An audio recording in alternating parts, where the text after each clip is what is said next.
And if that's the case, we got to do something and not just talk about it. That's the difference.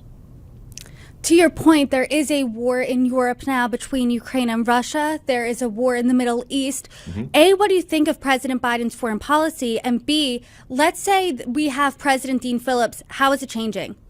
So I believe the president has done a fine job supporting Ukraine. I believe we should have been, I think, more aggressive with that support earlier. I'll tell you, though, it is working. It is difficult. It is a grind.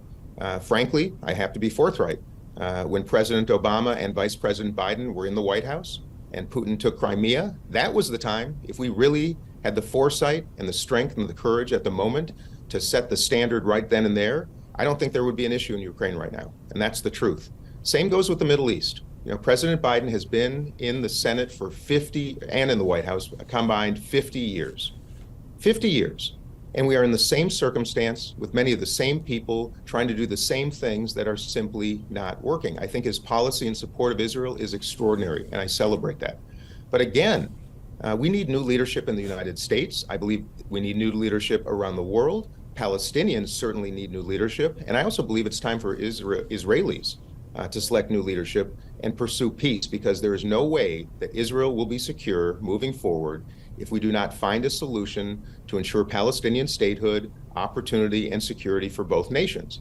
And again, maybe it's not news to anybody, but the fact is, if you believe the same people who've been making these promises for decades are the ones that are going to get it done, I beg to differ.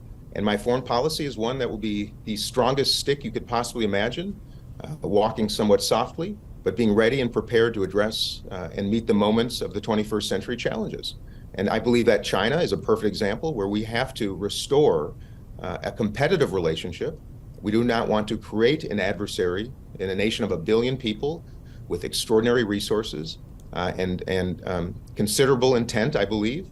We should be pursuing peace wherever we can. That starts in the Middle East, certainly in Eastern Europe. And we have to prepare for a post-Putin Russia, a failed nation, a brain drain, a nuclear nation.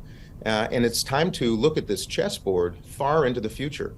And I just don't believe that people in their 80s are the people to start tackling the problems that we, my generation and younger generations, will be dealing with here moving forward. It's not a difficult proposition. People have a choice.